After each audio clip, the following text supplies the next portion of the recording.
글쎄요, 크게 달라졌다고 느낀다기보다는 2017년 대선 경선 후보, 2022년 대선 후보 당시에 기본소득 전면 도입이라고 하는 어떤 방향을 제시했던 것에 비해서는 지금 이제 뭐 아동청소년 기본소득이라거나 농어촌 기본소득 시범사업이라거나 뭐 햇빛바람연금이라거나 이런 것들에서 어느 정도 성과가 있지만 규모나 속도에 있어서는 굉장히 좀 상대적으로 소극적인 모습을 보이고 있는 것은 사실이어서 그 부분을 어떻게 다시 이끌어낼 수 있을 것인가 라고 하는 것이 제가 최근에 의정활동을 하면서의 많은 고민과 또 기획하고 있는 방향이고요.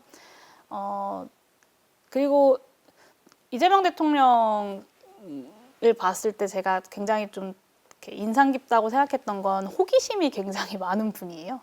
개구진 웃음과 함께 나오는 그 호기심에서 나오는 여러 가지 질문들이 있거든요. 그 호기심이 사실은 정치인으로서 굉장히 중요한 부분이라고 저는 생각하고 그 호기심에서 출발한 어떤 혁신과 공부들 그리고 거기에서 나오는 정책적인 대안들 이런 것들이 굉장히 중요하다라고 했을 때 그런 인사이트를 서로 많이 주고받을 수 있는 관계였고 앞으로도 그런 관계로서 이재명 정부가 성공하기 위한 여러 가지 국정 과제들을 잘 견인해내는 것이 또 중요한 역할입니다. 제가 오랫동안 대통령님을 보면서 좀 그런 인상을 많이 받았었는데요. 그런 어떤 틀에 갇히지 않는 파격이 좀 있으시거든요. 그래서 2019년에 저희가 창당을 하기로 하고 창당 준비위원회를 만들어서 막 활동을 할 때 경기도청에서 한번 경기도지사와 공개 간담회를 한 적이 있었습니다. 사실 도지사가 그리고 어떤 특정 정당에 소속돼 있는 사람이 정치인이 다른 정당을 만드는 사람들과 함께 공식 간담회를 한다는 것이 어떻게 보면 조금 이상하게 보일 수도 있는데 기본소득당이라고 하는 좀 낯선 이름의 정당에 대해서 호기심을 가지고 그런 어떤 기존의 틀과 정치적 문법에 얽매이지 않고 자리를 마련하시는 모습도 저한테는 좀 그런 장면이었던 것 같습니다.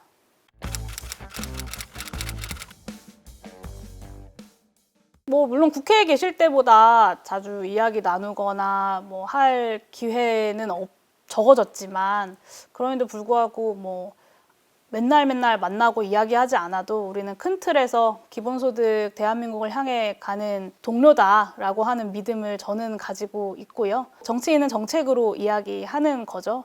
예를 들면 농어촌 기본소득 같은 경우는 윤석열 정부 임기 끝나고 이재명 정부 들어서고 그럼 앞으로 기본소득당은 무엇을 할 것이냐를 기본소득당으로서는 고민할 수밖에 없었거든요. 그럴 때 기본소득당이 6월에 빠르게 정리했던 건 우리 농어촌 기본소득을 실현시켜보자. 그 농어촌 기본소득이라고 하는 것이 민주당과 저희 기본소득당의 공통 공약이기도 했었고 실제로 지역소멸 위기가 너무 심각하다라고 하는 걸 현장에 가면 많이 느낄 수 있었어요. 이장님들이 마을이 정말 10년 뒤면 사라진다라고 이야기하시는 걸 보면서 내가 이렇게 둘러보고 있는 이 마을이 정말 10년 뒤면 텅 비겠구나라고 하는 어떤 속도감도 좀 체감할 수 있었거든요. 그래서 농어촌 기본소득을 집중해서 해보자라고 해서 전국 순회를 하고 법안도 만들고 이렇게 전국을 다니고 있을 때 갑자기 정부에서 농어촌 기본소득 시범사업을 발표를 했습니다. 저랑 짜고 한 건 아니거든요. 근데 비슷한 고민을 아마 대통령께서도 하고 계셨던 것 같고 그래서 제가 어떤 고민과 기획을 하면서 달려가고 있었던 방향과 그러니까 이재명 정부가 제안한 농어촌 기본소득이라고 하는 방향이 만나서 전국에서 농어촌 주민들의 목소리도 많이 모이고 실제로 제도도 시범사업도 진행이 되고 국회에서 예산 확대까지 만들어내는 성과들, 시너지들을 낼 수 있었다라고 생각합니다.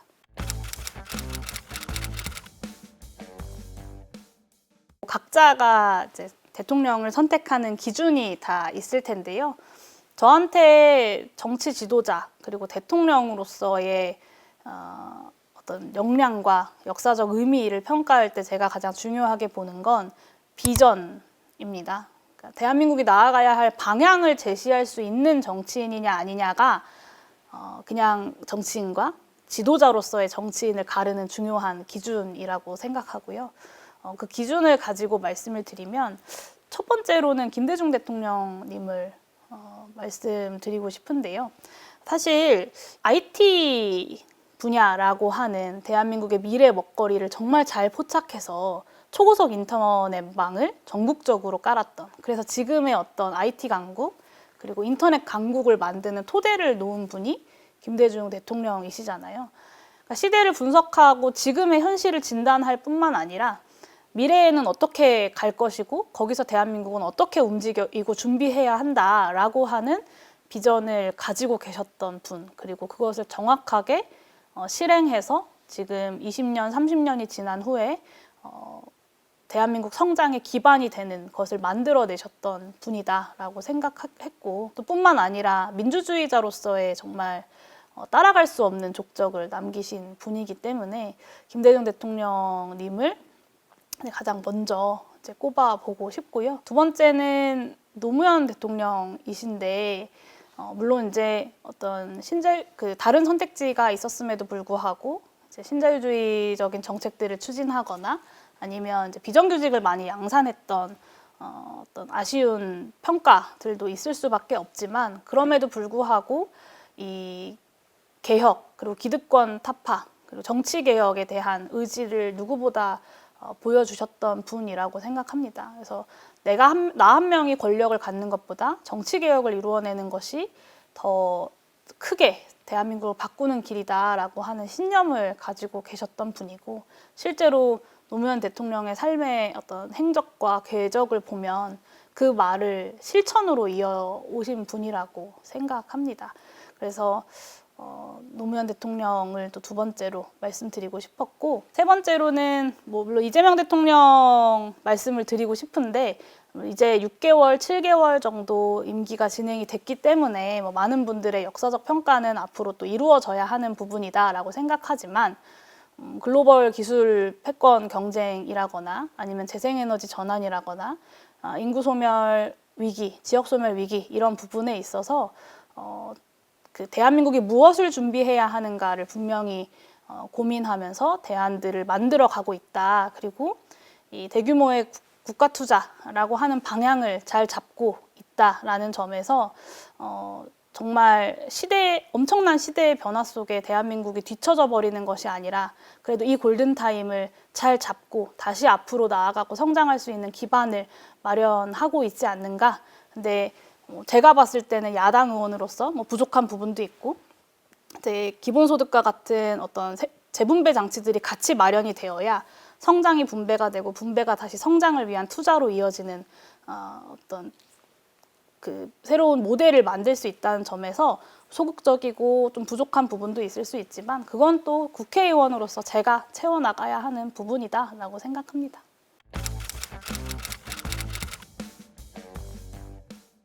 네, 이재명 대통령을 빼면 문재인 대통령을 뽑아야겠죠. 많은 분들 예상하실 것 같은데, 사실 2016년, 17년으로 넘어가는 박근혜 탄핵 당시에 굉장히 나라가 혼란스러웠고, 이번에 윤석열 탄핵 때는 우리가 탄핵을 전 국민이 한번 경험해 봤기 때문에 이 권한대행 체제라고 하는 것이 어떤 것인지를 전 국민이 잘 알고 이 시기를 좀 대비할 수 있지 않았습니까? 넘어갈 수 있었는데, 그때 당시에는 정말 사상 초유의 헌정사상 처음 있는 일이었기 때문에 굉장히 혼란스러울 수밖에 없었는데, 2017년 대선을 통해서 문재인 정부가 탄생하고 빠르게 대한민국을 안정화시키고 정상화하는 역할들을 해내셨다고 생각하고요. 특히나 어떤 이 독립 영웅들에 대한 어떤 유공의 인정이라거나 역사적 재평가 이런 측면에서도 또 많은 기반들을 세웠다라고 생각합니다. 또 그런 기반들이 있었기 때문에 윤석열 정부에서 아무리 뉴라이트 세력들이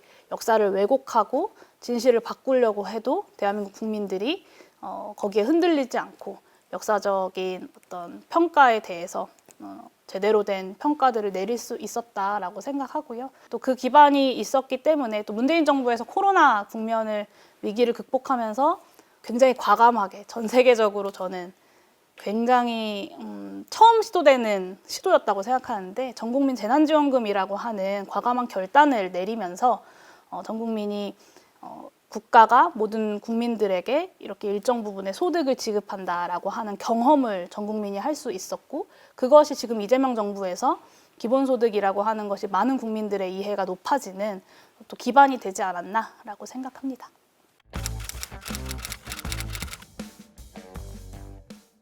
쟁쟁합니다. 그래서 사실 참 꼽기가 어려운데요.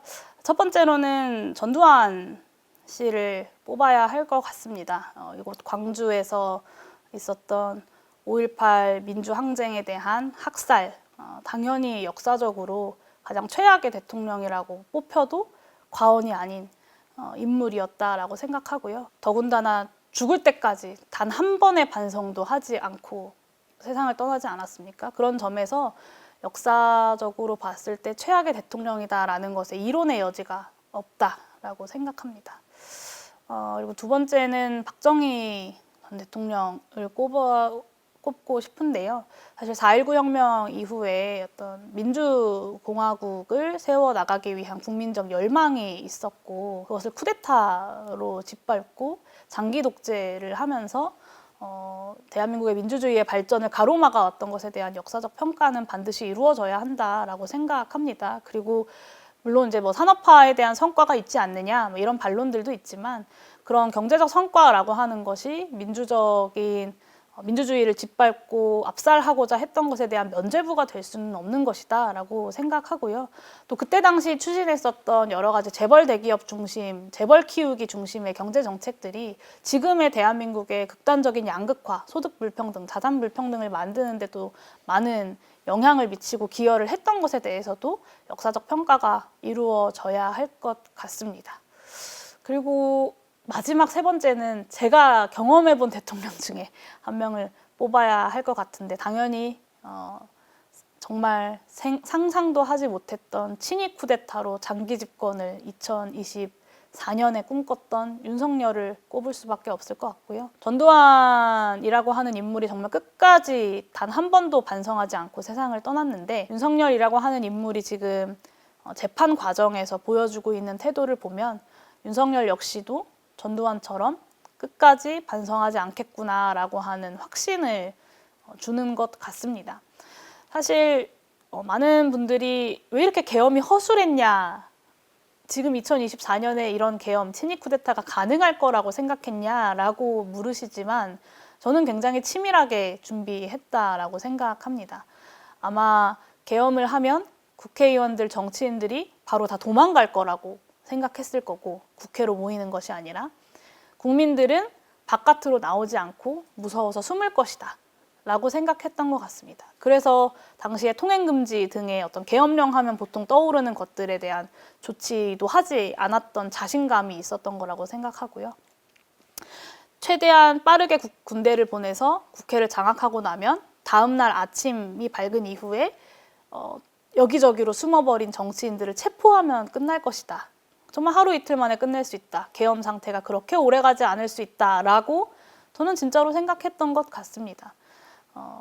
굉장히 좀 계엄의 비상계엄과 내란의 어떤 진상규명, 국정조사를 하면서 저는 소름 끼친다라는 생각을 많이 했었고, 이 계엄을 막을 수 있었고 내란을 이 정도로 끝낼 수 있었고 인명피해가 발생하지 않았던 건 윤석열이 무능해서, 혹은 더 이상 시대가 그럴 수 없는 시대라서가 아니라 정말 그날 밤에 국회로 달려와 주셨던 국민들이 있었기 때문에 이렇게 끝날 수 있었던 거다. 그들의 어떤 치밀한 준비와 정말로 정치적 반대 세력들을 다 죽여버리겠다라고, 이렇게 얘기해도 되나? 다 끝내버리겠다라고, 정치적 반대 세력들을 끝내버리겠다라고 하는 의지에도 불구하고 국민들이 국회로 와주셨기 때문에 이 정도로 막을 수 있었던 거다라고 생각합니다.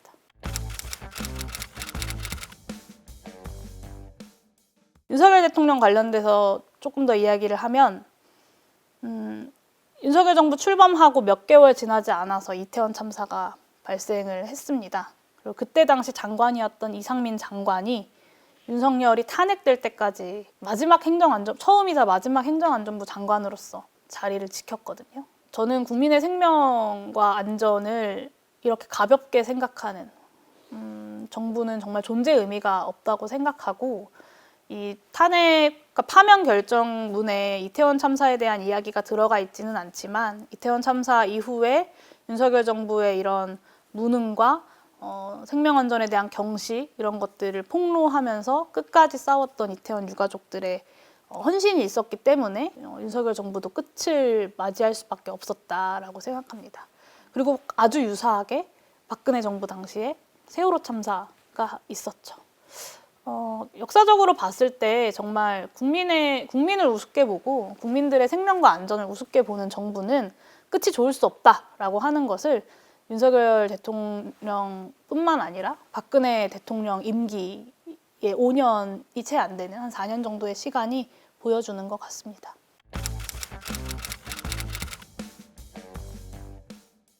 네, 이제 지난 1월 19일이 기본소득당 창당 6주년이었습니다. 지난 6년을 돌이켜보면 정말 좀 쉽지 않은 길이었지만 그럼에도 불구하고 작지만 대안을 제시하고 선명하게 방향을 제시하는 기본소득당을 많은 국민들께서 알아봐 주시고 응원해 주신 덕분에 지난 6년을 보내올 수 있었다라고 생각합니다. 저는 6년 동안의 의정활동을 하면서 의석이 하나뿐이어서 할 수 있는 일이 없다라고 단 한순간도 생각해보지 않았습니다. 의석이 한 석이지만 선명하고 제대로 된 정치를 하면 국민들께서는 반드시 알아봐 주신다라고 하는 것을 저 용해인과 기본소득당의 존재가 증명하고 있다라고 생각하고요. 앞으로도 의석수의 자금에 주눅들지 않고 기본소득당이 선명한 대안을 제시하는 정당으로서 그리고 차세대 진보 정당으로서 또 책임지는 야당으로서 해야 할 일을 꾸준히 묵묵히 해내겠다라는 약속도 드립니다. 이제 곧 지방선거도 다가오는데요. 제가 기본소득 지방시대를 여는 것이 올 한 해 저의 의정활동의 중요한 목표입니다. 각 지역에서 진행되는 풀뿌리 기본소득을 잘 살려나가는 것과 동시에 지역에서 기본소득 정책들이 잘 자리 잡을 수 있도록 지역 정치에서도 기본소득당이 또 더 활발한 활동들을 하기 위한 노력들을 하고 있고요. 전국에서 기본소득당의 정치인들이 도정에서, 시정에서, 그리고 군정에서 기본소득당의 정치를 우리 지역 주민분들께, 호남 주민분들께 보여드릴 수 있도록 지방선거 준비도 잘 하고 있으니까요. 기본소득당의 앞으로의 기본소득 지방시대를 열어가는 행보에 또 우리 광주 전남의 많은 시민 여러분들께서 관심 가져주시고 응원해주시고 격려해주시기를 부탁드리겠습니다. 반드시 기본소득 지방시대를 여는 성과로 보답드리겠습니다.